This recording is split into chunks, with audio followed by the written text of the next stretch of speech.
Corona को लेकर सरकार की नई गाइडलाइन जारी हो गई है। 12वीं तक स्कूल प्रदेश में बंद कर दिए गए हैं। 30 जनवरी तक स्कूलें बंद रहेंगी। पहले 15 जनवरी तक पाबंदियां लगाई गई थी, लेकिन जिस तरीके से कोरोना केसेस बढ़ रहे हैं उसके बाद 30 जनवरी तक पाबंदियां लगा दी गई हैं। कॉलेज और विश्वविद्यालय में 50% छात्रों उपस्थित रहेंगे। साथ ही विवाह समारोह में मेहमानों की संख्या को घटाया गया है। अब अगर नगर निगम और नगर पालिका क्षेत्र को छोड़ दिया जाए तो बाकी जगह 100 लोग शामिल हो सकेंगे, लेकिन नगर निगम नगर पालिका क्षेत्रों में 30 जनवरी 2022 तक सिर्फ 50 व्यक्ति ही शामिल हो पाएंगे। विवाह समारोह में बैंड बाजा वादकों को उक्त संख्या से अलग रखा गया, यानी कि 100 की संख्या सिर्फ उन मेहमानों की जो शादी समारोह में शिरकत करने आएंगे। बैंड बाजा वादकों शायद मुमकिन है कि हलवाई, उन सबको इससे अलग रखा गया है। विवाह आयोजनकर्ता द्वारा समारोह की वीडियोग्राफी कराई जाएगी और संबंधित उपखंड मजिस्ट्रेट जेईटी द्वारा मांगे जाने पर उपलब्ध भी ये कराई जाएगी। मेरे सहयोगी शिवेंद्र जुड़ चुके हैं। शिवेंद्र, एक तो स्कूल बंद 30 जनवरी तक, दूसरा ये कि अब जितने भी नगर निगम और नगर पालिका है, यानी कि जो शहरी क्षेत्र है, वहां सिर्फ 50 लोग शादी समारोह में शिरकत कर पाएंगे। विजेंद्र, जो तीसरी लहर, क्योंकि अब ये हो गया है कि तीसरी लहर राजस्थान में आ गई है कोरोना की, तो तीसरी लहर की ये अब तक की सबसे कठोर गाइडलाइंस मैं कहूंगा, क्योंकि इस तरह की गाइडलाइंस हमने फेज 1 और फेज 2 में देखी है। जब कोरोना की 2 वेव आई थी उस समय भी लॉकडाउन से ठीक पहले इसी तरह की कठोर गाइडलाइंस थी और यही वो गाइडलाइंस है।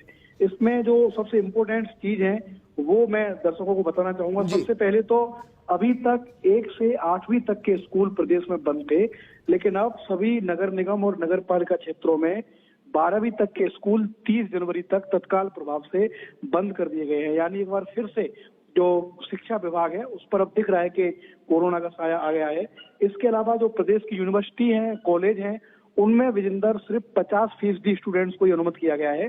जो उनकी क्षमता है उससे 50% स्टूडेंट्स विश्वविद्यालय में और जो यूनिवर्सिटीज हैं उनमें पढ़ने के लिए वो जा सकेंगे।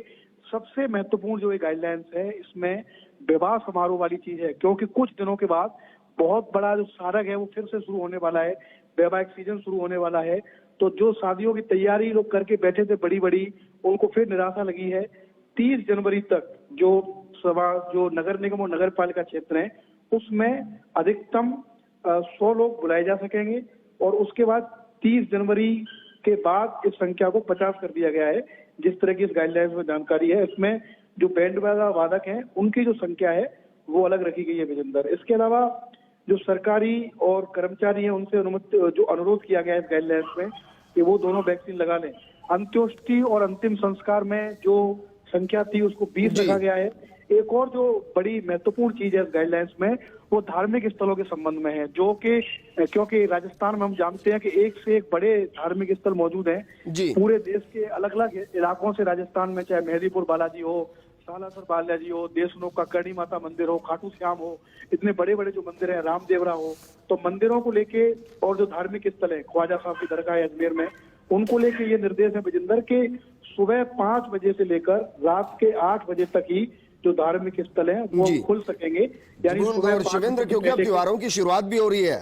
13 तारीख को लोहड़ी है, 14 तारीख को मकर संक्रांति है। सीधा निर्देश दिया गया है कि ओमिक्रॉन के बढ़ते संक्रमण को देखते हुए घर पर ही रहकर त्योहार मनाए जाएंगे। इसका मतलब यही निकाला जाए कि सार्वजनिक कार्यक्रम नहीं होंगे जो बड़े स्तर पर होते हैं। बिल्कुल, सरकार ने स्पष्ट कर दिया है कि आपको घर पर ही रहना है, क्योंकि जयपुर में मकर संक्रांति का हम देखते हैं विजेंद्र की बहुत बड़ा असर है। पूरा जो जयपुर है वो ऐसा लगता है कि छतों पर उमड़ गया है पतंगबाजी के लिए। कई सारे पार्क में, कई सारे ग्राउंड में भी खुलेआम पतंगबाजी जयपुर में होती है और इस बार भी तैयारी थी कि अच्छे से पतंगबाजी होगी, लेकिन सरकार ने जो आज गाइडलाइंस जारी की है उसमें सख्त तौर पर ये लिखा है कि जो लोग मकर संक्रांति और लोहड़ी मनाने की तैयारी कर रहे हैं वो घर पर ही रहकर ऐसा करें, बाहर उनको जाने की अनुमति नहीं होगी। तो सरकार कोशिश ये कर रही है कि जिस तरह के हालात हैं लॉकडाउन से पहले ही अगर लोग इन गाइडलाइंस का पालन करें तो लॉकडाउन की तरफ नहीं जाएं, क्योंकि जो मरीजों का आंकड़ा है वो लगातार विजेंद्र बढ़ रहा है राजस्थान में। और आज भी ऐसी उम्मीद की जा रही है कि आज जब गाइडलाइंस आएगी तो आज जो संख्या है वो और बढ़ सकती है। लेकिन गाइडलाइंस में जो और 2-3 महत्वपूर्ण बिंदु मैं दर्शकों को बताना चाहूंगा वो ये है कि सभी दुकानें और शॉपिंग मॉल अब रात 8 बजे तक ही खुलेंगे। 8 बजे के बाद शॉपिंग मॉल और दुकानें राजस्थान में नहीं खुलेंगी, क्योंकि बड़े बड़े